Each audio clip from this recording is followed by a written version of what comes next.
사랑하는 성도 여러분, 지난 한 주간도 여러분의 삶의 자리들 다 어떠셨습니까? 그래요. 봄이 올똥말똥하더니 이제는 갈똥말똥할 것 같습니다. 여름이 가까워진 것 같은 그런 느낌이고 에어컨 소리가 빵빵하게 돌아가는 때가 됐습니다. 여러분의 입술에 그 좋았습니다 고백이 계절처럼 바뀌지 마시고 하나님 앞에 쭉 이어지는 아름다운 신앙의 고백이 되시기를 바랍니다. 오늘 나오실 때 마음들 발걸음들 어떠셨습니까? 그래요. 주께로 나오는 발걸음이 행복하시기를 바랍니다. 주님이 주시는 축복, 은혜 마음껏 누리시고 또 열심을 다해 달려가는 우리 모두가 되기를 소망합니다. 지난 주간 주셨던 말씀 우리 함께 돌아봅니다. 시편의 말씀이지요. 시작. 고난 당한 것이 내게 유익이라 이로 말미암아 내가 주의 율례들을 배우게 되었나이다. 시편 119편 71절 말씀. 아멘. 오늘 주신 말씀 함께 합니다. 시작. 그들이 다 성령의 충만함을 받고 성령이 말하게 하심을 따라 다른 언어들로 말하기를 시작하니라. 사도행전 2장 4절 말씀. 아멘. 이스라엘 백성들에게 하나님께서 주신 최초의 절기가 있습니다. 가장 먼저 지킬 절기, 그것이 바로 유월절이지요. 유월절. 이집트 땅에서 노예로 살던 이스라엘 백성들을 하나님이 건져내시면서 그들에게 죽음을 이기는 하나의 증거를 보여주셨던 어린 양의 피를 바른 집을 죽음이 넘어갔던 사건, 이 마지막 재앙, 장자를 죽였던 재앙에 하나님께서 담아놓으셨던 절기, 그것은 유월절이었습니다. 넘어갔다라는 말입니다. 죽음을 넘어갔다. 하나님은 우리 모두에게 죽음을 넘기고 영원한 생명으로 우리를 이끄셨다는 상징으로 유월절을 우리에게 말씀하고 계십니다. 그 이스라엘 백성들이 그 감격을 경험하고 이제 그들이 누리는 건 뭐였냐면 유월절과 또 두 절기가 더 있었습니다. 감사의 절기 77절과 그리고 장막절입니다. 이 세 가지의 절기를 유대인들의 3대 절기라고 합니다. 유월절, 77절, 장막절.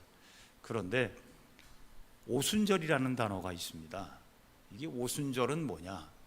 유월절 지나서 50일째가 되는 그때쯤이 언제냐면 아까도 말한 것처럼 밀을 추수하고 그리고 하나님께 첫 열매를 감사하는 절기, 이때를 77절이라고 해요. 그래서 7, 일주일이 7번 지나면 며칠입니까?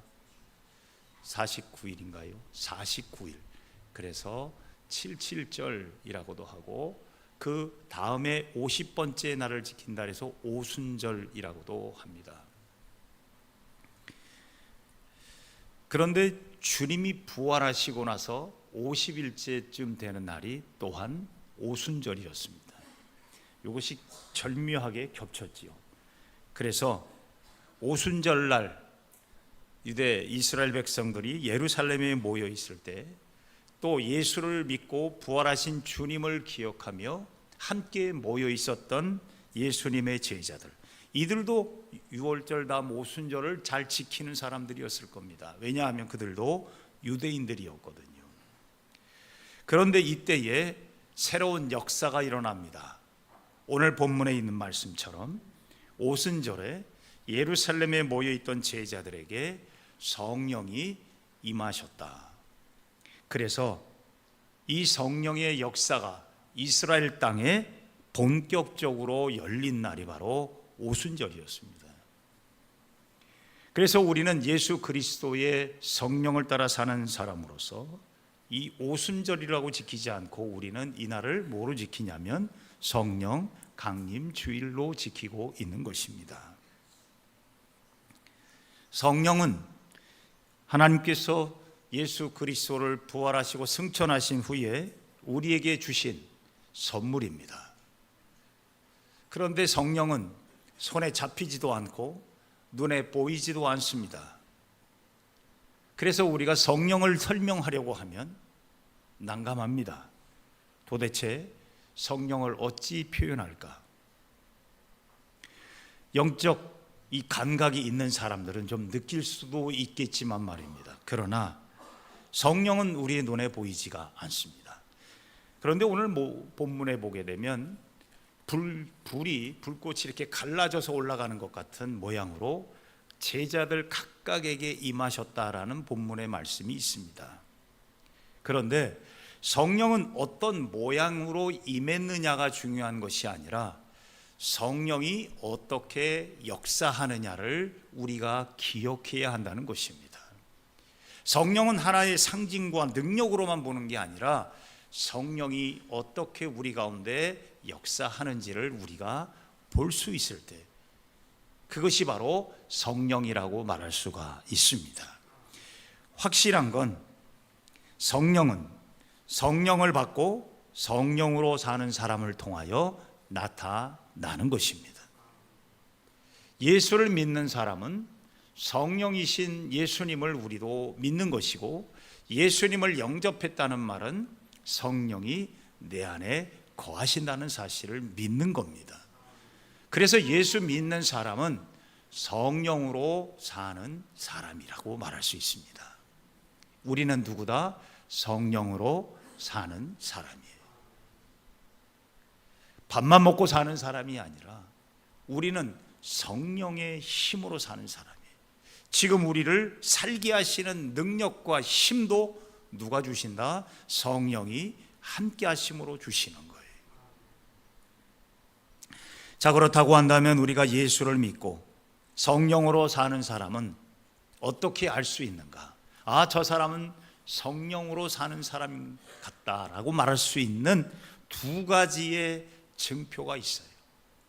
오늘 본문을 통해서 여러 가지 성령의 역사들이 있겠지만 성령으로 사는 사람들이 두드러지게 나타나는 성령이구나라는 걸 알 수 있는 두 가지의 특징이 있는데, 첫째, 그 성령으로 사는 사람은 사람을 살리는 소망의 말을 하는 사람이다 라는 것입니다. 말이 다르다는 겁니다. 본문 4절을 보면 예루살렘에 모여있던 제자들 위에 성령이 충만함을 받습니다. 그리고 그들에게 성령이 말하게 하심을 따라 무슨 언어로 이야기를 하게 되냐면 다른 언어들로 말하기를 시작했다라고 되어 있습니다. 여기서 방언이라고 하는 것은 다른 언어입니다. 물론 하늘나라의 언어도 방언이겠지요. 그런데 오늘 이 본문에 나타나는 사건은 외국어가 달라졌다니. 내가 한국말을 하고 있는데 성령이 임하시고 나서 내가 무슨 말을 하게 됐냐면 저기 잘 모르는 나라, 멀리 떨어져 있는 나라 말을 하게 되는 거예요. 그리고 6절에 보니까 이 소리가 나매 큰 무리가 모여 각각 자기의 방언으로 제자들이 말하는 것을 듣고 소동했다라고 되어 있습니다. 사실 이 당시에 예루살렘에 모인 사람들은요, 흩어져 살았던, 각 나라에 흩어져 살고 있던 유대인들입니다. 경건한 유대인들이 이 예루살렘의 오순절 절기를 지키러 온 거예요. 그런데 같은 유대인이지만 말이 달라요. 언어가 다른 유대인입니다. 여러분 가끔 혹시 TV나 어디 뉴스나 이런 데 보게 되면 유대인은 맞는데 흑인도 유대인이 있습니다. 흑인 유대인도 있어요. 약간 색깔이 진한 사람들도 유대인. 아프리카에 있는 유대인이 있습니다. 그 혈통이 유대인이에요. 어머니라든지 이런 혈통으로 유대인의 혈통을 가진 사람들이 있어요. 또 흩어져 소아시아 지역이라든가 심지어 어디까지가 흩어져 살았냐면 아프리카 서쪽에서부터 동쪽으로 가게 되면 오늘 요즘 전쟁이 한참인 이란과 같은 페르시아만까지 페르시아 지역까지, 바벨론 지역까지 유대인들이 흩어져 있어요.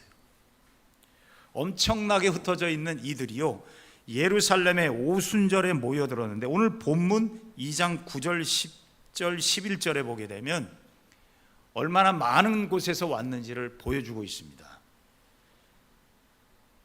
보십시다. 바데, 메디아, 엘람, 메소포타미아, 유대, 갑바도기아, 본도, 아시아, 부르기아, 밤빌리아, 이집트, 구레네 부근의 리비아, 아프리카입니다. 거기서 온 사람도 있고, 이탈리아, 로마에서 유대인과 유대교로 개종한 사람들, 크레테 사람들, 아라비아 사람, 동쪽 아라비아에서부터 서쪽 아프리카, 서아프리카까지 흩어져 있는 많은 유대인들이 모여들었는데, 문제는 이들이 그곳에서 태어났고 그곳에서 살고 있는 유대인들이 모인 겁니다. 그러다 보니까 유대인으로 예루살렘에 다 모였는데 뭐가 안 통해요? 언어가 안 통하는 겁니다. 그들은 자기네 나라 말로 그곳에 와서 하나님께 예배하는 거죠. 지금도 예루살렘에 가게 되면 이스라엘 성지 순례하게 되면 주기도문이 이렇게 쭉, 거기 어느 예배당에 가게 되면 주기도문 예배당이라고 있는데, 거기 가면 주기도문이 있는데 각 나라의 말로 주기도문이 다 붙어 있어요. 우리나라 한글도 주기도문이 있습니다만은 그런 꼴이에요. 같은 주기도문을 외우는데, 각 나라의 말로 주기도문을 외우는데, 이게 거꾸로 제자들에게 성령이 임하시니까 이들이 누구네 나라 말로 하는지 모르지만 듣는 사람들은 이 많은 나라에서 왔는데 다 알아듣는 겁니다. 제자들이 말하는 걸 다 알아들어요. 각 나라의 방언이 다 나오는 거예요. 성령이 충만하고 성령이 역사하니까 다른 나라 말을 하게 되었다라는 거예요, 쉽게 말하면.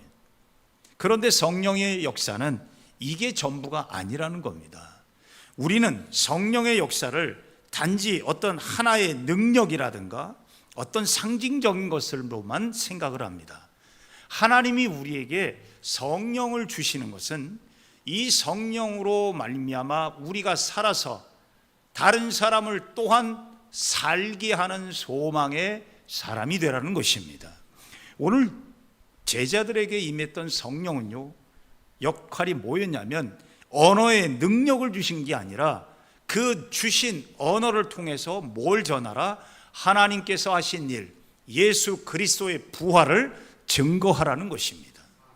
그래서 제자들은 다른 나라 말을 자랑한 게 아니라 다른 나라 말로, 각각의 받은 말로 누구를 찬양해요? 하나님을 찬양하고 예수 그리스도의 부활을 전하고 예수 그리스도의 은혜를 주신 일을 우리에게 전하고 있었던 거예요.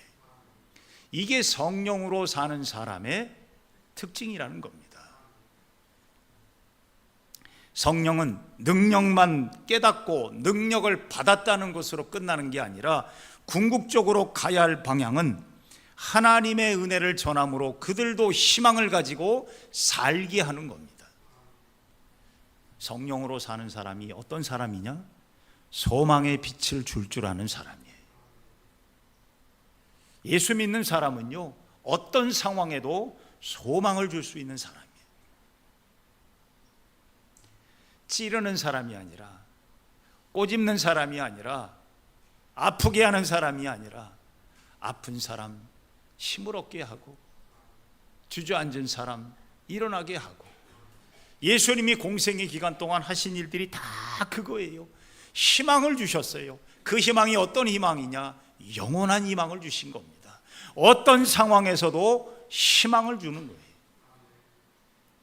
저는 예수 믿으면 소망의 사람이 되는 것이라고 저는 늘 믿습니다. 예수 믿는 사람은요, 죽어도 희망이 있는 사람이에요. 살아도 희망이 있겠지만 죽어도 희망이 있는 사람이에요.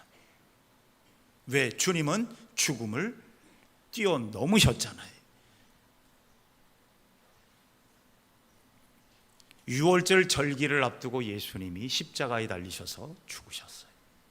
그 무엇을 의미할까? 다 엄청난 의미가 있습니다만은 저는 그 유월절 즈음에 예수님이 십자가의 고난을 당하시고 돌아가신 사건은요, 죽음을 이기신 영원한 희망의 아이콘이 되신 거예요. 영원한 희망이에요. 영원한 희망. 그래서 예수 믿는 사람은요, 언제든지 희망으로 살아갈 수 있는 사람. 우리나라가 전 세계적으로 유명해졌습니다. K자가 들어가면 요즘에는 다들 좋아한다고 합니다. 엊그제 신문에 보니까 우리나라 화장품이 수출량이 세계 2등이랍니다. 미국도 제꼈답니다. 1등은 프랑스고 2등이 한국이랍니다. 화장품도 한국이에요. 와, 대단한 나라입니다. 어쩌다가 이렇게 됐을까? 여러분은 알고 계셨습니까? 저는 꿈에도 몰랐습니다. 이렇게 K가 이렇게 뜰 줄을 몰랐습니다. 지난해 전 세계인에게 인기였던 미국에 살고 있는 제 가족들도 이 만화 영화를 아이들이 좋아했다고 합니다. 캐대헌이라는 이 만화. 근데 이 만화 영화의 주제가가 또 히트를 쳐가지고요, 이 노래를 부른 가수와 작곡한 이 가수가 아주 떴습니다. 신문에 보니까 미국과 영국의 음악 순위를 싹쓸이 했다 그러더라고요. 그것도 47주 연속으로 100위권에 들어가 있다, 상위에 들어가 있답니다. 아직도 있답니다. 이 노래 한 곡이, 이 노래를 부른 가수가 이재라는 가수인데, 옛날 어른들은 알지 모르겠습니다. 영화배우 신영균 씨가 있는데 그분의 손녀입니다. 근데 알고 봤더니 이 이재라는 가수가 아이돌 연습생으로 들어가서 아이돌로 성공해 보려고 그렇게 연습하다가 결국은 포기된 사람이더라고요. 그런데 이 가수가 그런 인터뷰하는 내용을 신문에 본 적이 있습니다.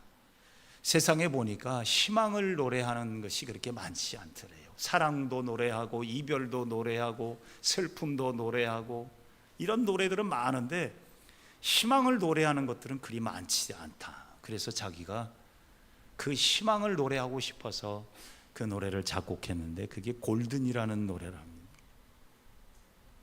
그게 전 세계를 아주 휩쓸었습니다. 희망을 주는 노래. BTS라는 우리나라 또 방탄소년단 가수들이 있잖아요. 그들도 비슷한 얘기를 해요. 희망을 노래하고 싶다. 힘없는 젊은이들, 미래를 못 보는 젊은이들, 희망을 주고 싶다. 성도 여러분, 세상에 예수 믿지 않는 사람들도 희망을 노래하는데, 예수 믿는 우리는 희망을 당연히 노래해야 되고 희망을 말해야 되고 희망을 줘야 되는 것 아닐까요? 예수님은 영원한 희망이기 때문입니다. 죽음 가운데도 희망을 줄 수 있는 분은 오직 예수밖에 없습니다. 시편의 말씀에 보면 나는 항상 소망을 품고 주를 더욱더욱 찬송하리이다. 사랑하는 성도 여러분, 성령으로 사는 사람은 언제나 소망을 품고 소망을 주고 소망의 말을 하며 소망으로 쓰러진 자를 일으켜 세우는 그리스도인인 줄로 믿습니다. 교회는 바로 그러한 성령의 공동체입니다. 성령으로 사는 사람의 모임입니다. 그러므로 서로에게 긍정과 희망을 주는 말, 격려와 힘을 주는 말을 하는 공동체가 될 수 있기를 바랍니다. 그런 교회는 성령의 역사가 보이는 교회고, 그런 교회는 성령으로 부흥하게 될 줄로 믿습니다. 두 번째로, 성령으로 사는 사람의 특징은 하나님의 말씀이 들리는 귀가 열린 사람입니다. 말씀이 들리는 귀가 중요해요. 우리는 소리를 듣는, 말을 듣는 귀가 아니라 말씀이 들리는 귀가 중요하다는 이야기예요. 오늘 예루살렘에 모인 유대인들이 다 같이 하나님의 말씀을 들었습니다. 11절, 그레데인과 아라비아인들이라 우리가 다 우리의 각 언어로 하나님의 큰 일을 말함을 들었다라고 되어 있습니다. 하나님의 말씀을 들었다는 거예요. 하나님의 역사하심을 들었다는 거예요. 그런데 이 하나님의 역사와 하나님의 능력을 전하는 사도들의 말을 자기들의 말로 들었다는 겁니다. 이 얼마나 놀라운 일입니까? 그런데 이 하나님의 말씀을 듣고 나서 반응이 두 가지로 나타납니다. 첫째, 12절 13절 보면 첫째 그룹은 놀라며 당황했다라는 표현을 합니다. 그러면서 이게 어찌 된 일이냐라고 고백한 무리가 있어요. 또 한 무리는 어떤 이들은 뭐 했다? 조롱했다라고 되어 있습니다. 그리고 뭐라고 말해요? 새술에 취했구나. 새술에 취했다. 술에 취한 사람이 아닌가라고 했답니다. 같은 하나님의 말씀을 듣지만 한 무리는 놀랍고 당황했다는 이 말은 마음에 깊은 깨달음과 울림이 있었다는 것입니다. 그런데 그들은 내게 주신 말씀으로 들었기 때문에 가능했어요. 그러나 한 무리는 사도들이 각 나라의 방언으로 전하는 하나님의 말씀을 듣고 조롱합니다. 말도 안 되는 소리라고 말하지요. 그리고 새술에 취했을 거라는 그러한 표현을 합니다. 여기서 중요한 것은 하나님의 말씀을 듣지만 한 무리는 소리로 들었고 한 무리는 말씀으로 들었다는 것입니다. 여러분, 하나님께서 우리에게 성령의 충만함을 주신 제대로 된 성령으로 사는 사람은 하나님의 말씀을 듣고 말씀으로 내 영혼을 깨닫는 자들이라고 말할 수가 있습니다. 가끔 그런 말을 듣곤 합니다. 성도들이 목사님 꼭 오늘 나보고 하는 말 같다, 나 들으라고 하는 말 같다. 그건 하나님의 말씀으로 들린 자들입니다. 성령의 충만함으로 임하신 분들입니다. 성령으로 사는 사람은요, 그게 정답이에요. 똑같은 말씀을 많은 사람들이 듣지만 많은 사람들의 마음이 각각 내게 주시는 하나님의 말씀으로 들려진다면 그것은 성령이 역사하시는 줄로 믿습니다. 내가 하는 게 아니에요. 그 귀가 열려져야 돼요. 성령으로 사는 사람의 귀는요, 판단하는 귀가 아니에요. 이해하고 분석하는 게 아니에요. 하나님의 말씀이 나를 향하신 말씀으로 들려질 때에 그는 성령의 충만함으로 사는 존재가 되는 줄로 믿습니다. 요한계시록에 보게 되면 2장 3장에는 7 교회를 향한 하나님의 메시지가 담겨져 있습니다. 7 교회에, 소아시아에 있는 7 교회를 향한 하나님의 마지막 말씀이 들어가 있는데 그 말씀을 전하면서 7 교회를 향한 각각의 말씀의 제일 마지막 결론, 각각의 결론은 꼭 이런 말로 끝납니다. 요한계시록 3장 22절에 한 교회를 향하신 하나님의 음성은 뭐가 되어 있냐면 귀 있는 자는 성령이 교회들에게 하시는 뭘 들으라? 말씀을 들을지어다 라고 되어 있습니다. 성령이 교회에게 하시는 말씀을 듣는 귀가 열리라는 말이에요. 교회 생활에서 여러분, 날마다 성장하는 사람은 어떤 사람이냐? 성령으로 인하여 주님의 성령이 내 안에 들어와 나로 하여금 말씀이 말씀으로 들리는 사람이에요. 제 말이 아니고 김 목사의 말이 아니고 하나님의 말씀으로 여러분의 영혼에 터치가 됐다면 여러분 안에는 성령이 역사하고 있는 줄로 믿습니다. 하나님의 말씀이 내게 주신 말씀으로 들리는 바로 그러한 한 사람이 우리 각자가 되기를 원합니다. 예수님은 공생의 사역 중에 하늘나라를 전하시면서 늘 이런 말씀을 많이 하셨어요.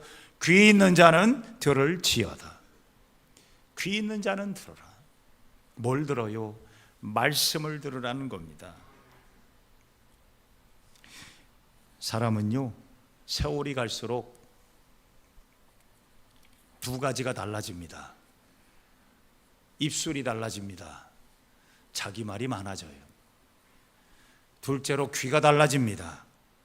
잘 안 들어요. 그래서 어르신들이 이렇게 보면 막 옆에서 들으면서 꼭 싸우는 것 같은 그럴 때가 있어요. 그런데 싸우는 건 아닌데 싸우는 것처럼 들려요. 왜? 자기 소리가 크고 들으려고 하지 않으니까 이거 확실하게 싸우는 것처럼 들립니다. 여러분, 우리가 마지막까지 잘 듣는 게 얼마나 중요한지 모릅니다. 잘 듣는 자, 잘 듣는 자, 그 사람이 철이 든 사람이에요. 우리가 철든다는 말을 하잖아요. 언제쯤 철이 듭니까? 저는 보니까 군대 갔다 오면 철들 것 같더라고요. 근데 군대 갔다 오면 한 달 지나면 철이 다 빠지더라고요. 철든다는 게 참 쉽지 않아요. 그럼 언제쯤 철이 들까? 저는 하나님 앞에 가까워질 때가 돼야 철이 드는 것 같더라고요. 그때쯤 돼야 철 들어요. 젊었을 때는요, 혈기 때문에 철이 잘 안 들어와요. 근데 나이가 들어도 이게 철이 잘 안 드는 이유가 그거예요. 들어야 될 걸 안 듣고, 말하지 말아야 될 것 자꾸 또 말해. 성령은요, 우리의 귀를 열어주시고 우리의 입술을 경건하게 하시는 분입니다. 말은요, 살리는 때의 말이에요. 살려야 진정한 말이에요. 말씀은 잘 들을 때, 내게 주신 말씀으로 들을 때 은혜가 되는 줄로 믿습니다. 야고보 사도는 이런 말씀을 해요. 내 사랑하는 형제들아, 너희가 알지니 사람마다 듣기는 속히 하고 말하기는 더디하며 성내기도 더디하라. 이걸 이렇게 풀어볼 수 있어요. 듣기를 주저주저 하고 잘 안 듣고 말하기를 빨리 하면 성만 난다라는 거예요.